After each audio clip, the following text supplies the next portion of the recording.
He thought he was just arresting two ordinary suspects. But in less than 24 hours, the entire courtroom was about to turn against him. He thought his badge made him untouchable, but he had no idea who he was about to lay hands on that night. San Diego's harbor was glowing under orange street lamps, the air carrying salt water and the faint smoke of taco stands selling food to late-night crowds. In a small family-owned grill, two friends sat laughing, as if the world outside was peaceful. Marcus Ellison wiped a streak of salsa from his chin, teasing his friend Tiana Brooks about her obsession with the spiciest dishes. To anyone watching, they were just two young people enjoying dinner, but anyone who knew them would understand they weren't ordinary at all. Both had trained for years in silence, operating in shadows overseas, pushing through missions and firefights most civilians will never even hear about. Tonight, though, they weren't soldiers. They were simply Marcus and Tiana, friends, family in arms, catching up after weeks apart. Yet destiny had a way of reminding warriors that peace is short-lived. The patrol car lingered near the curb longer than it should have. Marcus noticed first but brushed it aside, until the voice came, sharp, commanding, hollow with arrogance. "You two, stop right there." Officer Trent Malloy emerged, broad-shouldered, buzz-cut, carrying the smirk of a man who loved the weight of power. His hand rested on his holster, not for safety, but for intimidation. Marcus answered calmly, disciplined, offering to show ID, but that wasn't enough. Malloy's eyes lingered not on the papers but on them, judging, assuming, eager to control. Within moments they were pressed to a hood, cold cuffs snapping tighter than necessary, not because of justice but because of ego. A couple strolling by stared, the humiliation sharper than steel. Marcus and Tiana locked eyes, the silent understanding between them louder than Malloy's shouts. This wasn't a mistake. This was a storm starting. Comment below. Do you think Officer Malloy has any idea what kind of people he just arrested? The patrol car door slammed shut with a metallic thud as Marcus and Tiana were shoved into the back seat. The world outside blurred through tinted glass, neon lights of the harbor stretching into streaks like wounds across the city night. For two people who had navigated deserts, oceans, and combat zones, the humiliation of this ride home was unlike anything they had expected. Neither spoke for the first few minutes. Silence was their armor, silence was discipline. Malloy gripped the wheel with one hand, his radio buzzing occasionally, but his smirk never faded in the rearview mirror. He thought he had delivered a prize to the system, thought he had reinforced his role as king of the block. To Marcus, it was clear already. This man wasn't concerned with law.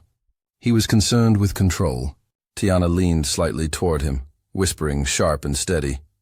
"You know he's got nothing on us, right?" Marcus didn't smile, but his calm nod was confirmation. "Doesn't matter. He thinks power makes truth bend." The car turned into the Central Division precinct, the bright fluorescent glow exposing every brick and shadow of the building. Inside, the stale smell of burnt coffee and disinfectant greeted them. Younger officers looked up curiously, their faces a mix of respect, boredom, or disgust. Malloy puffed himself taller, announcing them as two suspects resisting arrest, his voice laced with rehearsed confidence. Marcus finally spoke, measured and clear. "We complied with every order. I am Lieutenant Commander Marcus Ellison of the United States Navy. She is Petty Officer First Class Tiana Brooks. You can confirm that immediately." Malloy laughed like it was a joke he'd heard 1,000 times. "War heroes, huh? Cute story." But the young officer behind the desk shifted uneasily, uncertain, sensing cracks already forming in Malloy's narrative. "Comment below. If you were in that booking room, would you believe Malloy's story, or Marcus and Tiana's calm truth?" The metallic clang of the cell door closing echoed like a cruel punctuation mark at the end of an unjust sentence. The holding cell was nothing more than concrete walls, a cold steel bench, and flickering lights that made the hours stretch like days. Marcus sat down slowly, elbows resting on his knees, eyes calm though his jaw was tight. Tiana paced for a moment, finally dropping down beside him with a frustrated sigh. "I've been shot at, Marcus. Dragged buddies out under fire, but sitting in a cell back home after tacos. That burns worse than anything." Marcus gave her a quiet glance, the kind that spoke volumes. "This isn't about tacos. It's about control. Malloy saw us, judged us, and decided we didn't fit his world. Outside, Malloy passed by once, his smirk plastered like fresh paint across his face. He rapped the bars with his knuckles, a predator taunting prey, and moved on without a word. Tiana rolled her shoulders back, trying to push aside the fire building inside. You think he does this often? Marcus leaned his head against the wall. He's practiced. People like him don't invent arrogance overnight. They've lived it. They've refined it. The silence of the cell grew heavy, only broken by the occasional cough or mutter from distant rooms. Then Marcus said quietly, his voice steady, "My father always told me, never let a man like Malloy tell you what you are." That pride? That's what kept him alive in Alabama when life was unforgiving. It's what will keep us steady right here, too. Tiana gave a small smile, faint but real. For a moment, the steel walls didn't feel unbreakable. For a moment, they felt like soldiers again, waiting for dawn. Comment below. Would you stay silent and disciplined in that cell, or let the rage out on Malloy? Across the station, Malloy's arrogance unfolded like a script he had practiced for years. Inside his cramped office, a single buzzing light cast shadows over the stacks of unfinished reports and half-empty coffee cups. He leaned over his keyboard, typing with deliberate strokes, each word rubbing salt onto a wound he had created. Resisted arrest. Possible stolen vehicle. Disorderly conduct, he muttered to himself, savoring every false accusation as if seasoning a dish with spices no one asked for. To him, words weren't truth. They were weapons, and he believed the system would wield them on his behalf. Sergeant Hayes passed by the doorway, pausing when he caught the sound of Malloy's muttering. Curious, Hayes asked, "Malloy, you sure about this?" They didn't look like troublemakers. One of them said he was Navy, right? Malloy smirked, not even glancing up. Everybody claims something when they're caught. Once I put it in writing, it's their word against mine, and we both know how that goes. Hayes crossed his arms, troubled but silent, walking away with unease settling heavy in his chest. Meanwhile, back in the holding cell, Marcus leaned forward, whispering to Tiana with quiet precision. He's not just arresting us. He's writing our story, twisting it word by word, and tomorrow, that's the version the judge will see first. Tiana clenched her fists, the chains digging into her wrists. He doesn't realize who he's dealing with. In combat, lies don't win. Only truth does. Marcus gave her a brief nod. Then tomorrow we stand like we always do. Calm, ready. And let his lies collapse under their own weight. As the hours crawled by, Malloy finished his masterpiece of deception, stapling the report with a satisfied click. To him, he had already won. Comment below. Do you think Malloy's lies can really stand up in front of a courtroom, or will the truth break him apart? Morning sunlight spilled into the San Diego County Courthouse, painting the marble floors in stripes of gold. The quiet hum of lawyers shuffling papers and families whispering filled the air until the heavy side doors opened. Marcus and Tiana were escorted inside, wrists still chained, but their backs straight as steel. Gone were their uniforms, their medals, their proof of service. In their place, bright orange jumpsuits made them look like criminals instead of decorated soldiers. Tiana shook her head, whispering bitterly, "They want to dress us like villains before the trial even starts." Marcus kept his eyes forward, his tone controlled. Clothes don't change truth. Their public defender shuffled nervously through Malloy's report at the defense table, brow furrowed. This officer's statement is thorough. Resisting commands, aggressive tone, suspicious vehicle. It all looks convincing on paper. Judges trust cops, and unless I have concrete evidence, it's their word against yours. Tiana bristled, snapping in frustration. None of this is true. Not a single line. The lawyer sighed, his weariness showing. I believe you. But courtrooms don't deal in belief, they deal in proof. The doors slammed again, loud enough to hush the whispers. Officer Malloy strode in, immaculate in his crisp uniform, his polished badge gleaming under the fluorescent lights. He carried himself like a man walking onto a stage where the crowd already adored him. He smirked in Marcus and Tiana's direction before presenting his folder of lies to the court clerk with a flourish. Flashbulbs from reporters crackled as they scribbled furiously into notepads, hungry for the image of 2 dangerous suspects caught the night before. The judge entered next, Honorable Rebecca Sloane, her expression stern and unreadable. She struck her gavel. Court is in session. Malloy was called to speak first, his voice flowing with practiced confidence. Each word was a dagger painting the defendants as violent, aggressive, non-compliant. Marcus and Tiana sat silent, jaws tight, as their lives were twisted into something unrecognizable. Comment below. Do you think Judge Sloane will believe Malloy's polished lies? Or wait to hear Marcus and Tiana's truth? When Malloy finished his polished speech, he stepped back with the swagger of a man certain his words had already won the room. He adjusted his badge and stood tall, soaking in the gazes of spectators and reporters like an actor basking in applause. Judge Sloane's eyes shifted toward the defense table where Marcus slowly rose from his seat. The chains around his wrists clinked softly, but his posture was unshaken, his voice steady yet commanding. Your Honor, everything you just heard is false. We complied with every order. We offered proper identification. We are active duty members of the United States Navy. I am Lieutenant Commander Marcus Ellison, and this is Petty Officer First Class Tiana Brooks. Our service records are available for verification. A ripple swept through the courtroom at his words, reporters writing faster, spectators murmuring under their breath. Malloy chuckled out loud, interrupting the tension. And I'm the mayor, he scoffed, smirking at the judge. Military ID is the oldest excuse in the book. Before Marcus could reply, Tiana stood, her eyes sharp, her jaw tight, and her voice slicing clear through the courtroom. We don't need to pretend. We don't need to fabricate titles. Our records will speak for themselves. The only fabricated piece of evidence here, officer, is your report. The murmur grew louder, the energy in the courthouse shifting slightly as eyes turned toward the judge. Judge Sloane raised her hand sharply to silence the noise. Enough. I will consider both testimonies.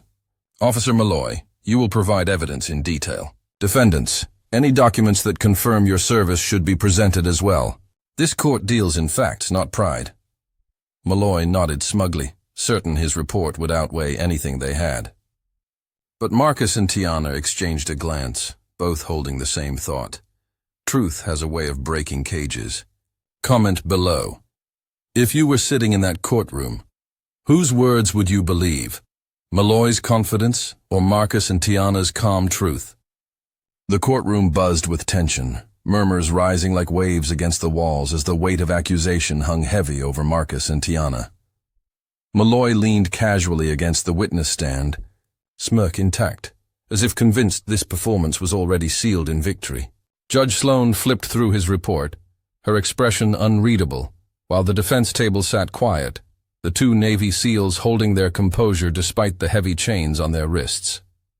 Then, the heavy oak doors at the back creaked open with a sound sharp enough to silence the room. Every head turned at once. A tall figure entered, dressed in full Navy uniform, chest lined with medals that shimmered under the fluorescent lamps. His posture radiated authority without needing a single word. Gasps rippled across the gallery, and even Judge Sloane leaned forward slightly, recognizing the weight of his presence. Officer Malloy froze mid-smirk, the color draining from his face. The man who had walked in was Admiral Jonathan Reeves, commander of Naval Special Warfare. He advanced slowly, each step purposeful, until he stopped directly behind Marcus and Tiana. His voice was deep, steady, and carried the weight of oceans. Your Honor, I am Admiral Jonathan Reeves. These 2 defendants are not criminals. They are my SEALs. Their service, sacrifice, and loyalty are beyond reproach, and I am here to speak on their behalf. The courtroom erupted instantly. Reporters scribbled furiously, cameras flashing like lightning. Spectators whispered at the shocking turn, while Malloy coughed nervously, tightening his grip on his papers. Judge Sloane struck her gavel for order, her voice firm but respectful, as she looked at the Admiral. Admiral Reeves, I was not informed of your presence today. He set a heavy folder of documents down on the defense table, his gaze cutting directly to Malloy. I came, as soon as I heard of this farce.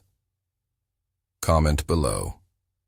If you were in that courtroom, how would you react when an admiral suddenly walked in to defend his Navy SEALs?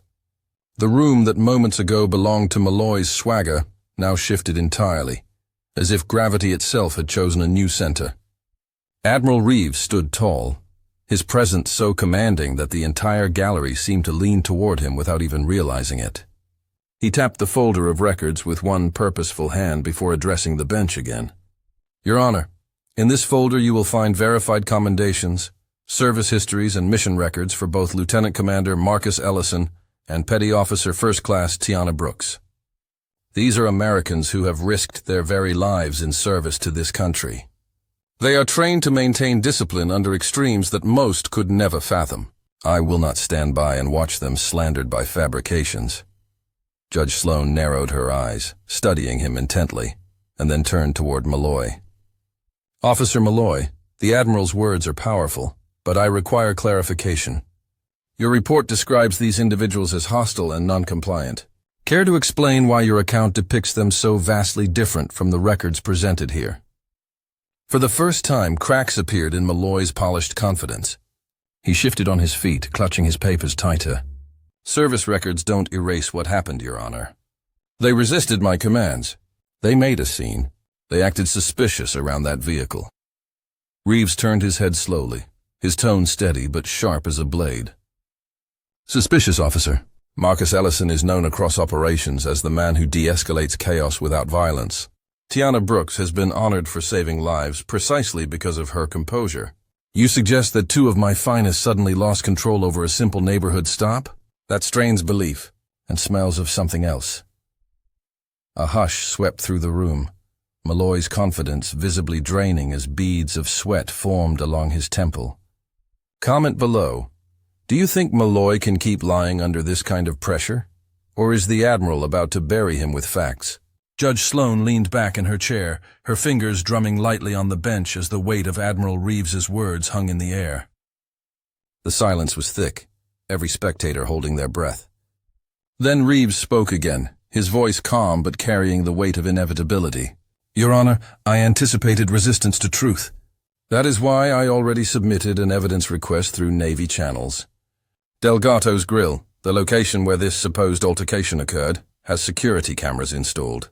That footage will show exactly what happened outside the restaurant. A collective gasp rippled through the courtroom, reporters leaning forward, pens frozen mid-air. Malloy's face shifted instantly, his composure fracturing like glass under pressure. His smirk faltered, his jaw tightening, his hand twitching nervously against his report folder. Footage? That's irrelevant. Angles lie, shadows distort. My trained observation is the most accurate source, he stammered, his confidence losing momentum. Judge Sloan leaned forward sharply, her eyes narrowing as if cutting through his excuses. Bailiff, contact the restaurant manager. Obtain the camera footage immediately. Murmurs erupted across the gallery, some shaking their heads in disbelief, others already whispering about the outcome.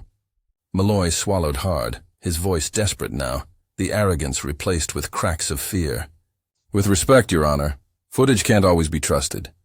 Lighting, sound, the context, it never shows the whole story. Reeves cut him off smoothly but firmly.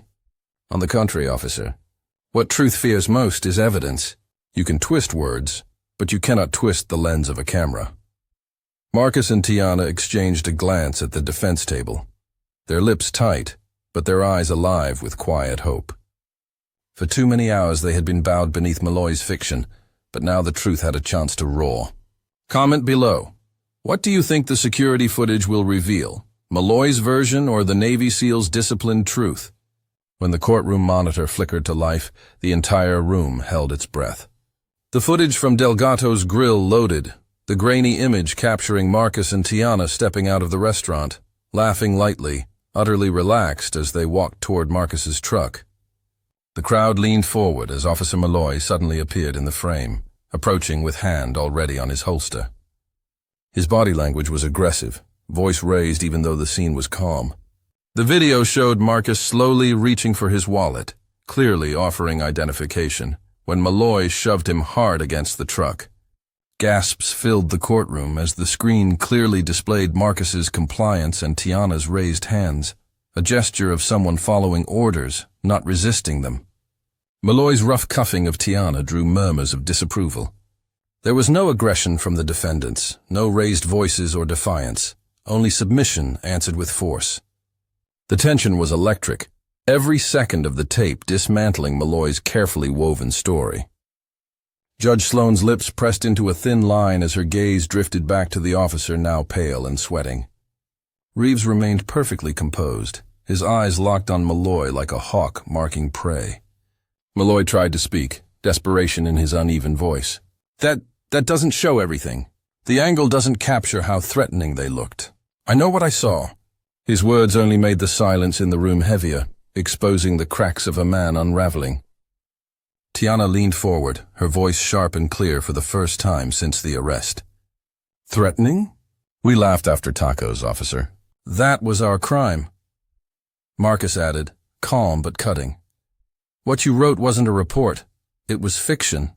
And now fiction just met reality. The judge's gavel slammed once, silencing the gallery's uproar. Comment below. If you were watching that footage live, would you already know Malloy's story was shattered completely? The echo of the gavel still vibrated through the courtroom as Judge Sloane's eyes zeroed in on Malloy. Gone was her measured neutrality. In its place burned a sharp, unyielding focus. Officer Malloy, she said, her voice slicing through the murmurs of the gallery. This footage directly contradicts your sworn report. You will explain this discrepancy now.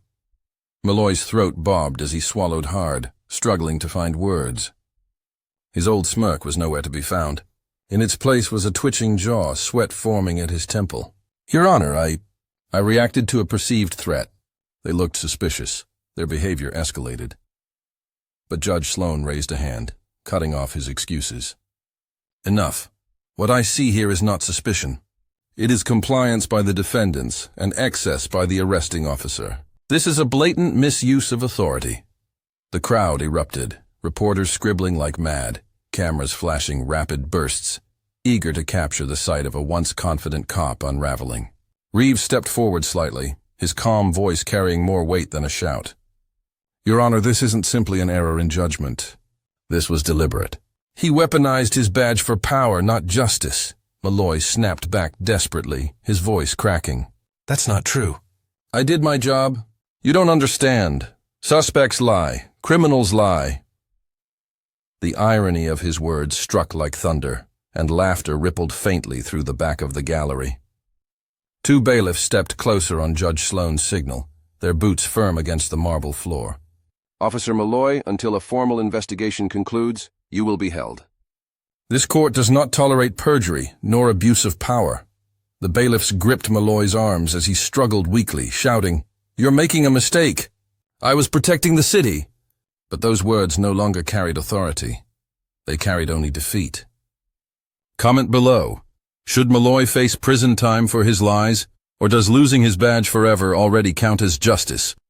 The sound of Malloy's protests grew faint as the bailiffs dragged him through the side door, the metallic clink of handcuffs echoing the same cruel sound he had once relished inflicting on Marcus and Tiana. But this time, it was his hands bound, his arrogance silenced, his power stripped away. The courtroom buzzed like a hive shaken open, reporters shouting questions, flashes bursting in bursts of light, but for Marcus and Tiana, the moment stretched into something still, something heavy with relief. Judge Sloane adjusted her glasses, her voice calm yet firm as she addressed the defendants. Lieutenant Commander Ellison, Petty Officer Brooks, based on the evidence presented, this court finds no grounds for the charges brought against you. You are free to go. Those words, simple and clear, cut through the months of discipline and the hours of humiliation. Marcus exhaled for the first time in what felt like forever, the weight pressing his chest finally breaking. Tiana closed her eyes briefly, inhaling as if tasting freedom again, a small smile tugging at her lips. Reeves placed a hand firmly on each of their shoulders, his presence steady, his pride unmistakable. You carried yourselves exactly as you were trained. Calm, strong, disciplined. I'm proud of you both. Tiana looked at him and murmured, "Thank you, sir." "I don't know what we would have done without you overruling his lies." Reeves shook his head. "The truth was always going to win. You just needed it to be heard. But remember this. Not everyone gets an admiral walking in behind them. That's why integrity must extend beyond uniforms. Justice, respect, and dignity should belong to every citizen." Outside, as they left the courthouse into blinding sunlight, microphones extended toward them, reporters shouting for answers. Marcus stopped briefly, his voice steady but heavy with meaning. "This wasn't just about us. It's about what happens when truth collides with arrogance. The question worth asking now is, how many others don't get their truth heard?" Together, Marcus, Tiana, and Admiral Reeves walked forward into the crowd, not as defendants but as reminders. Courage is contagious, lies collapse, and justice demands voices that refuse silence. Comment below. Do you think justice like this should happen more often in real life? Or does truth too often lose against power?